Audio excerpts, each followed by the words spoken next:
Of course, busugin mo yung sarili mo ng pagmamahal para ma-share mo yung love sa bawat isa.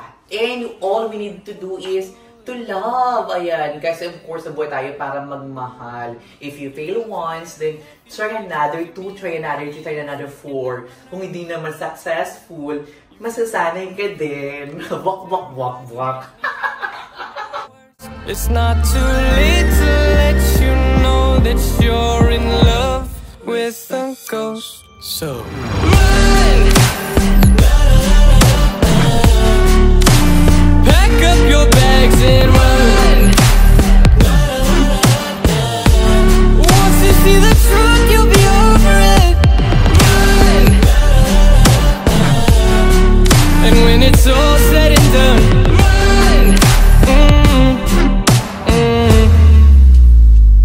You just gotta run. I could whisper sweeter things and back to me you'd crawl. Puppeteer your love for strings, but it's not love at all. My ego's still providing. I'm not the one who's driving, but I can't find the brakes. And good morning everyone, and happy birthday to me. That's why I'm wearing red. And thank you so much for those who gave me a cash. And of course, sa mga pasalubong, thank you so much sa mga owner and forever thankful of course. And always see the things in a good way, guys. Ayan, panimula pa lang yun.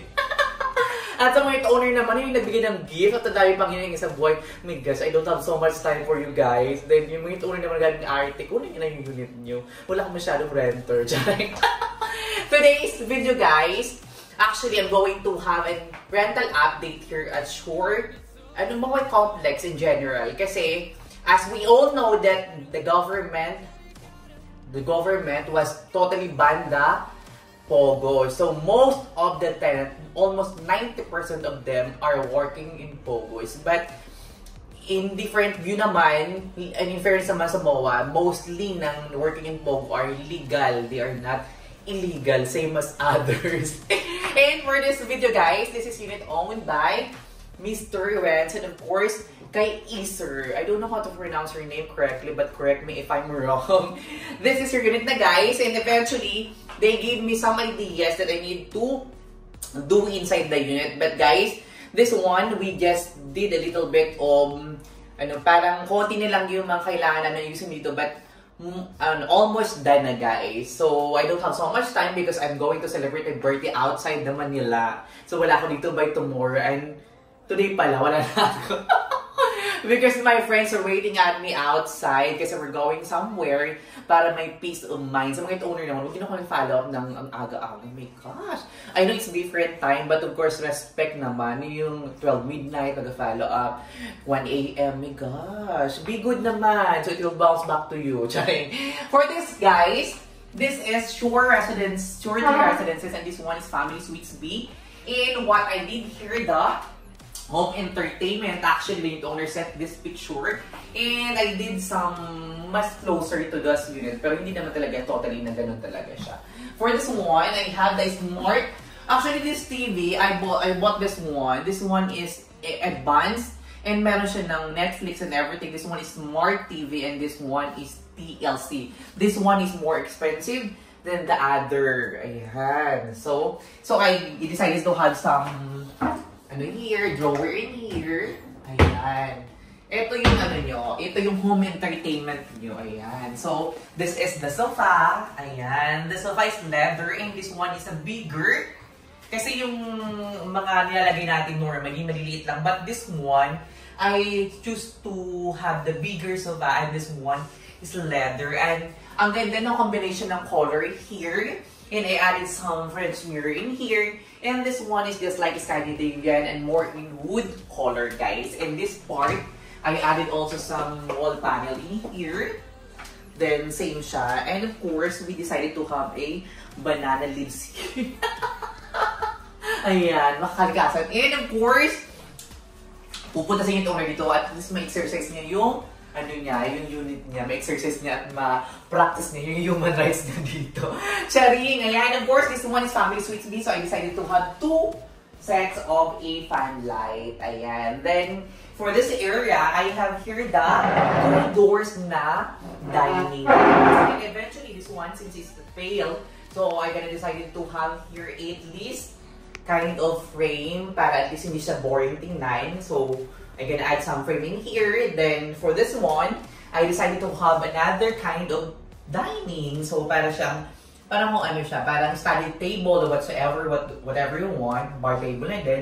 Then I add some shelves. For this area naman guys, a little bit na lang yung, konti na lang yung kailangan namin i-perfect, yung mga edging na lang yan. But this one is customized, same as the home entertainment guys. Ayan, so it's all wood. And actually for this one, may renter na siya. But I asked first the renter, hold on, kasi the unit owner will use first the unit. In fairness naman, at least may experience ng unit owner na may stayhan yung unit before rented out to others. And for this unit owner na nagtatanong kung ano yung epekto ng totally ban ng POGO here at MOA area guys, almost, oh my gosh, ayoko naman na-lose yung yung hope nyo. But kapit lang, sabi ng tertiary, may pag-asa sabi ng weather. But, most of the tenants are moving out. So, my advice to unit owner, if during new, be thankful. And yung mga mataas na price before, lalo yung mga they can find another units with the lower rate. So you always be thankful and double thankful kayo with your agents because you don't know yet kung ano yung nagtatrabaho ng agent at the back of the curtain. Kasi nakikita nila, akala nila, kukuha lang yung agent na commission which is not true. Kasi ang dami na pinagdadaanan, kailangan namin makisama sa yung owner ng mga paiba-iba yung ugali. May sapi, may mabait. Ganun din ang agent guys, yung tenant guys. Kailangan na pakisamahan ng iba't ibang klase ng ugali ng mga tenant kasi mga ibang attitude. So, huwag na kayong sumabay sa attitude. Ayan. So, sa mga tenants pa na yung owner, be thankful and always thankful sa agent nyo, guys. And most especially ngayon, kasi since they are moving out, most especially kasi yung legal ha, yung mga legal, they are moving out kasi naano sila ng government, natitrace sila ng government. Yung mga illegal naman, ng mga tenant, much better. Kasi hindi sila na-trace ng government. So, much better yan yung illegal, guys. Charot lang. Of course, mas maganda pa rin yung legal. Ayan. So, for this area, guys, I'm gonna show you here very quick. For this one, this is 2 doors regulator and we have here the microwave holder. And of course, we have here the backsplash in the kitchen area, which is I provided also a LED light. Ayan. Kasi mostly ito yung hindi nagigets minsan ng mga owner. You have to at least add some ilaw in here kasi madilim tong part na to. That's why we also provided here a spotlight para at least very bisaya. Ayan, let's go here. Let's go first in the bathroom. Ayan. Kasi in hurry kami because we're going to somewhere. Ayan. To celebrate my birthday. Ayan. For this naman guys, this is toilet and bath. What we have here, this is the overhead cabinet, which is also we did the customizing here. And we have the pin light in here. It's a tricolor light. And this is the washing machine. This is a basic action need by the tenants. And of course, the shower heater is there. And we have the shower enclosure, guys. Ayan. That's it for the toilet and bath because we cannot add more and more because the unit is, the toilet and bath is very limited because the space is not so small, but not so big. Ayan, for this area, since this one is Family Suites B, meron siyang butas lang in here, so it's gonna share with the aircon. But if you have more money, you can do at least the multi-split, but it's more expensive than 2 aircon. 1 by 1 pag ikakabit mo. But in multi-split kasi, they have 2 indoor and 1 outdoor. Okay? So let's go here in the bedroom area. For the bedroom area, this is also an idea of the unit owner, which is we customize the bed. It has a pull-out in here. And what makes this unit more special is the mattress. You know what? The mattress is 12 inches, guys. So it's more expensive. And as you can see, it's more beautiful, guys. It's a hard and it's kind of soft. Then we have here the lighting features. Then the aircon must be put in here. The thing here in Family Suites B, if you're gonna do the aircon kasi, masyadong madugo yung paglagay ng mga tubo kasi ang layo ng lalagyan ng tubo going here at the bedroom, guys. And of course, we added some floated wall panel in here, and the cabinet is all customized, guys. I'll show you here. Ayan. So, we customized the cabinet. Supposedly, dapat mababal lang yung cabinet. But, masyado kami na-overwhelmed. So, super taas ng cabinet namin, guys. Ayan. And of course, we come up with the idea that we have to provide a gold na hawakan para mas pang mayaman. Ayan mo. May drawer also here. Then, actually, I'm thinking that I'm gonna add something in here. But why there's no saksakan in here? In my mind, I'm gonna put some lampshades. Palagyan na natin yung saksakan in here sa boys. Ayan. And we also have a digital lock right here. At this one. Ayan.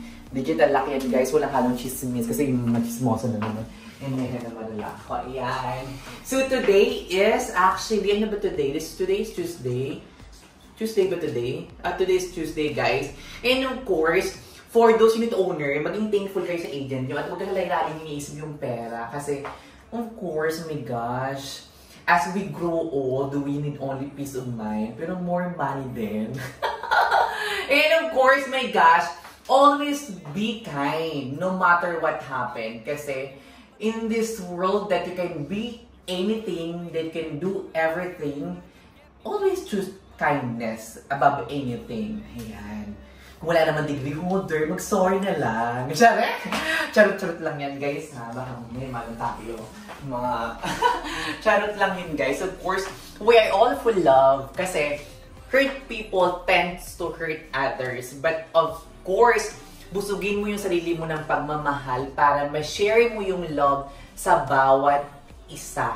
And all we need to do is to love. Ayan. Kasi of course, nabuhay tayo para magmahal. If you fail once, then try another 2, try another 3, try another 4. Kung hindi naman successful, masasanay ka din. Wak, wak, wak, wak.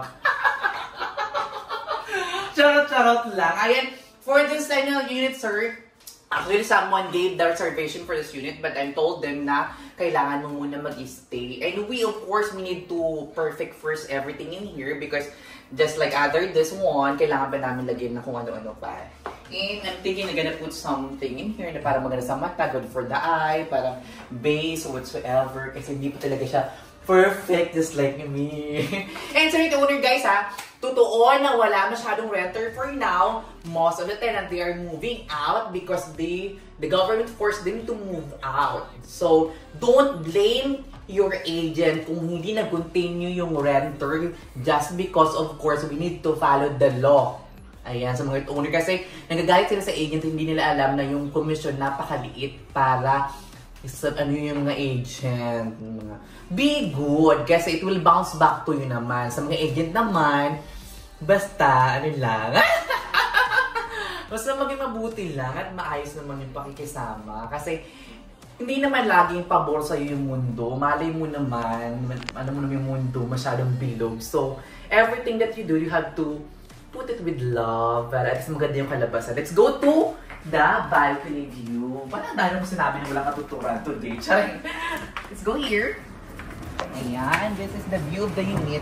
Actually, this is na vanity. And the good thing about this unit is, kita mo pa din yung amenity ng Tower 2. Ayan. And this one is a way going to Shore 2 and Shore 1.